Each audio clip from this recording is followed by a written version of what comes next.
Initiation à la photographie, module 3. Les composantes une par une, le capteur. Si ça n'est pas déjà fait, je vous invite à vous joindre à ma page Facebook en tapant amateur.photographie dans l'outil de recherche de Facebook et à télécharger le guide d'initiation à la photographie. Le capteur. Un capteur photographique est une plaquette électronique photosensible permettant de convertir la lumière en signal électrique. Le signal est ensuite amplifié et numérisé pour obtenir une image. C'est donc la composante de base de tous les types d'appareils photo et vidéo numériques. C'est ce qui remplace le film en photographie numérique. Le capteur est composé de pixels ou picture element ou éléments d'image. Selon la grosseur du capteur, les pixels seront plus ou moins gros. Un capteur de 20 mégapixels contiendra 20 millions de pixels. Les formats de capteurs maintenant. Sur le marché, il existe des capteurs de formats différents. Alors, le capteur de référence est le capteur plein format. C'est le capteur qui est utilisé dans les appareils photo réflexe numérique professionnels ou dans les appareils photo sans miroir à objectif interchangeable. Le deuxième type de capteur, c'est le capteur de type APS-C pour les réflexes et les compacts à objectif interchangeable grand public. Par exemple, si vous avez un appareil photo Nikon 3400 par exemple ou 5700, ou si vous avez un appareil Canon T6i par exemple, ou si vous avez un appareil Sony de type A6000, 6300, 6500, le capteur que vous retrouverez à l'intérieur de votre appareil photo sera un capteur de type APS-C. On voit ici qu'il est à peu près les 2/3 de la grandeur d'un capteur dit plein format. Maintenant, les micro 2/3 pour les compacts à objectif interchangeable chez les fabricants comme Olympus et Panasonic sont des capteurs qui sont un petit peu plus petits que les capteurs APS-C. Ils sont à peu près la moitié de la grandeur d'un capteur de format de plein format.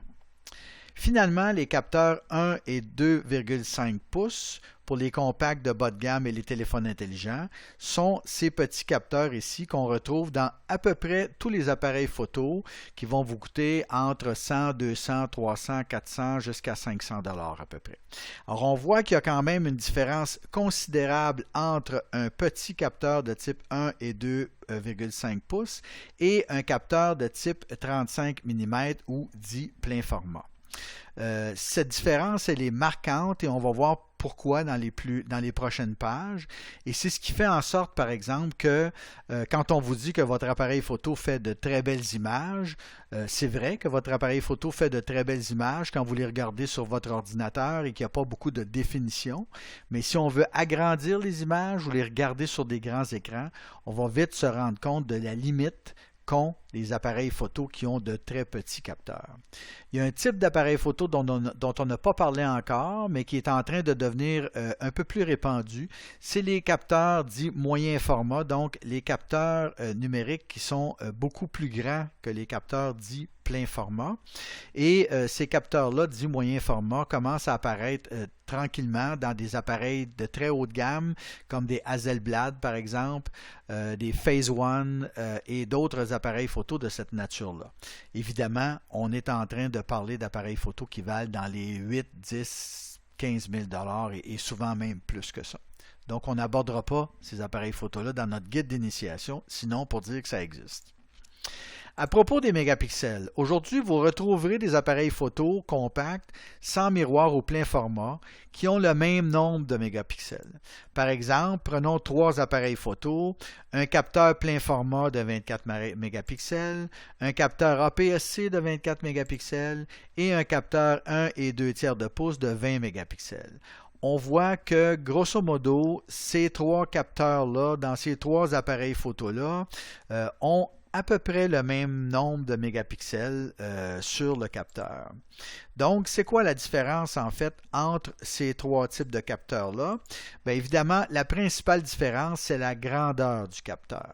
Ils ont le même nombre de mégapixels, mais évidemment, sur un capteur de 20 mégapixels qui est un capteur de 1 sur 2,3 pouces, vont faire en sorte que chacun des pixels va être beaucoup plus petit que sur un capteur plein format, par exemple, et la définition va en souffrir à l'agrandissement. Quand on va regarder des images qui ont été faites avec des petits capteurs, puis qu'on va agrandir les images dans des formats, par exemple, 16 par 20 pouces ou 24 par 36 pouces, on va se rendre compte que l'image a l'air d'être toujours un petit peu floue. Ce flou-là vient du fait justement que notre pixel est beaucoup plus petit que si on avait fait la même image avec un capteur qui est plus grand, par exemple de type plein format. Le même nombre de pixels sur une plus grande surface fera en sorte aussi que les pixels réagiront mieux aux basses lumières. Alors, plus le pixel va être gros sur votre capteur, mieux il va réagir à la basse lumière. Alors, si vous aimez beaucoup faire de la photographie en extérieur le soir, par exemple, ou même en intérieur, mais à la lumière naturelle, il sera préférable que vous ayez un appareil photo avec un capteur qui est plus grand. Un capteur 1 et 2 tiers de pouce vous donnera des photos sans trop de bruit jusqu'à environ ISO 800. Alors certains vont dire ISO 400, moi je vais pousser un petit peu la marge en disant qu'on allait peut-être traiter les photos après avec Photoshop ou avec Lightroom, puis qu'à ISO 800 on serait probablement capable d'avoir des images qui sont correctes. Un capteur APS-C produira de belles images jusqu'à ISO 3200. En étirant un peu sur l'élastique, j'ai réussi à faire des relativement belles images jusqu'à ISO 6400. Moi, j'ai un appareil photo avec un capteur APS-C. Donc, on est capable de faire des photos, par exemple, de spectacles en extérieur, au festival de jazz, au festival Juste pour rire, ou au festival des Francopholies, avec un appareil photo de cette nature-là. Maintenant, avec un capteur plein format, on fera d'excellentes photos jusqu'à ISO 51200. Alors, on voit qu'il y a quand même beaucoup de différence entre 3200 et 51200, parce que si on fait le calcul, on va de 3200 à 6400, 6400 à 12800, ensuite de ça, on est à 25600 et finalement, on est à 51200. Alors, on a quand même plusieurs f-stop de différence, là. On peut faire des photos avec une lentille qui ouvre peut-être un peu moins grand, ou si on a une lentille qui ouvre très grand, on pourra faire des lentilles avec une meilleure vitesse d'obturation. On va revenir sur les obturateurs plus tard dans la série de vidéos. Et ça va nous permettre de faire de plus belles images, des images qui sont plus claires, qui sont plus nettes, avec un capteur plein format, par exemple, qu'avec un capteur de type 1 et 2 tiers de pouce. Sensibilité des capteurs.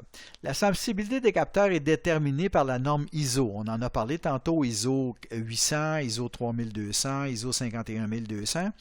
Alors, la norme ISO, ça signifie International Standard Organization, qui a remplacé une ancienne norme qui s'appelait ASA pour American Standard Association. Alors, pour les gens qui sont plus vieux comme moi, qui ont déjà utilisé des appareils photo à film, vous vous souvenez quand on allait acheter notre bon vieux film 35 mm à la pharmacie, on achetait un film 100 ASA, un film 200 ASA, 400 ASA.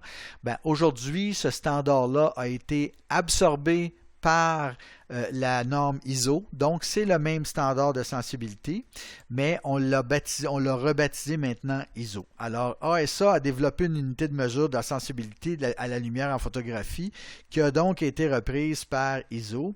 Si vous avez, par exemple, un vieux posemètre et que vous voulez l'utiliser pour mesurer la lumière, dans la case dite ASA, vous pouvez remplacer le chiffre par le ASA par ISO. Donc, si vous voulez faire des photos à ISO 100 ou à ISO 200 ou 400, vous n'avez qu'à mettre 100, 200 ou 400 dans la case ASA et prendre votre lecture de posemètre et les vitesses d'obturation et les ouvertures de diaphragme résultants seront les bons puisque la norme ISO et la norme ASA est équivalente. Maintenant, on va parler un petit peu ici de la différence entre le plein format versus le APS-C pour expliquer un petit peu qu'est-ce que c'est le facteur de multiplication. Quand les gens utilisent des lentilles, quand ils utilisent des lentilles sur leur appareil photo. Les gens demandent quel genre de lentille veux-tu acheter. Moi, je veux une lentille pour faire du portrait. Moi, je veux une lentille pour faire du paysage. D'autres vont dire, ben moi, j'ai une lentille 16-50. D'autres vont dire, moi, j'ai une lentille 24-80. Est-ce que ça se compare? Est-ce que ça se compare pas? Comme je l'ai expliqué dans la vidéo sur les lentilles, la distance focale restera toujours la même. Quand on utilise une lentille 50 mm, que ce soit sur un capteur plein format ou sur un capteur APS-C, notre lentille sera toujours une 50 mm. Maintenant, la distance focale et la distance focale perçue, elle va changer d'un capteur à l'autre. Comme exemple ici, je vous ai mis l'image d'un capteur plein format, donc le contour ici du plein format, et on voit ici le contour d'un capteur APS-C. Okay? Alors, si je prends la même lentille, disons que j'utilise une lentille de 50 mm et que je fais une photo avec la même lentille, mais sur des caméras qui ont des capteurs différents, on va regarder maintenant l'impact que ça aura sur la photo. Alors, on voit ici que sur le capteur plein format, le champ de vision, le champ de prise de vue sera beaucoup plus grand que sur un capteur ici dit APS-C. Alors, on voit donc que ma 50 mm ici sur un capteur plein format va être l'équivalent de ce qu'on appelle en photographie une lentille normale, alors que la même 50 mm sur un capteur APS-C nous donnera une image qui sera l'équivalent d'un petit téléphoto. Alors, comment on fait pour calculer la différence entre les deux? Alors donc, notre calcul est relativement simple à faire. On sait que le facteur de multiplication pour un capteur APS-C est de 1,5 fois la distance focale normale.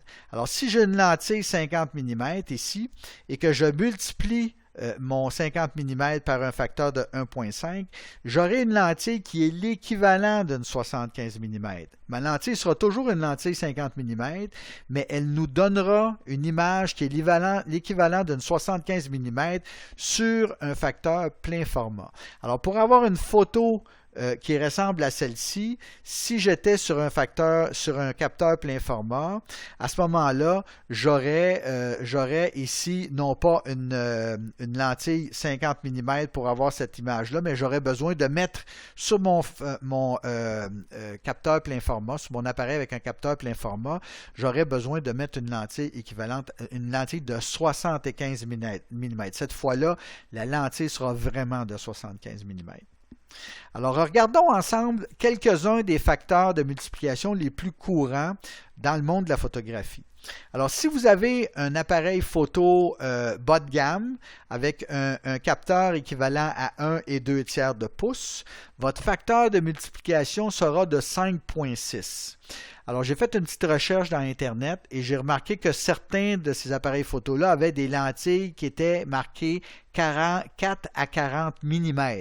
Alors, une lentille 4 à 40 mm sur un capteur 1,2 de 2,3 pouces sera l'équivalent sur un capteur grand format d'une lentille 24-240. Un appareil photo avec un capteur plein format aura un facteur de multiplication de 1, donc 1 fois 1 égale toujours 1. Alors, notre lentille de 24 par 70 mm sera effectivement une lentille de 24 par 70 mm. Quand on parle d'un capteur de micro 4 2/3 qui est utilisé sur des appareils Olympus Panasonic, notre facteur de multiplication sera de 1,8 ou 2 fois. Alors, en utilisant le 2 fois ici, on voit qu'une lentille 12-35 mm, qui est un zoom assez courant sur ce type d'appareil-là, sera l'équivalent sur un capteur plein format d'une 24 par 70. Et pour les capteurs APS-C, on vient d'en parler dans la diapositive précédente, notre facteur de multiplication est de 1,5 pouces, ce qui nous donne une lentille, par exemple, de 70 par 200 mm, sera l'équivalent d'une 105 par 300 mm. Il y a beaucoup de gens qui font de la photographie d'oiseaux, par exemple, ou de la photographie de sport, qui vont préférer des capteurs APS-C, justement parce qu'ils pourront bénéficier du facteur de multiplication. Par exemple, si vous avez une lentille de 200 mm et qu'elle est équivalente à une lentille de 300 mm, bien, vous comprenez que vous vous rapprocherez encore plus de votre sujet, qui est un oiseau caché dans un arbre, par exemple, que si vous avez un capteur grand format. Certains vous diront qu'évidemment, vous pourrez faire la même chose en faisant ce qu'on appelle du cropping, c'est-à-dire en enlevant une partie de l'image ou en allant chercher seulement une partie de l'image à l'intérieur de votre photo, donc en grugeant ou en rognant votre photo originale. C'est une autre façon, évidemment, de voir les choses, mais je lisais récemment qu'il y a beaucoup d'amateurs de photographie d'oiseaux, d'amateurs de photographie de sport, qui préfèrent les capteurs APS-C justement parce qu'en mettant sur ces appareils photo des lentilles qui ont une grande portée, ils auront encore une plus grande portée. Par exemple, une 500 mm deviendra une 750 mm. Maintenant, j'ai un petit quiz pour vous.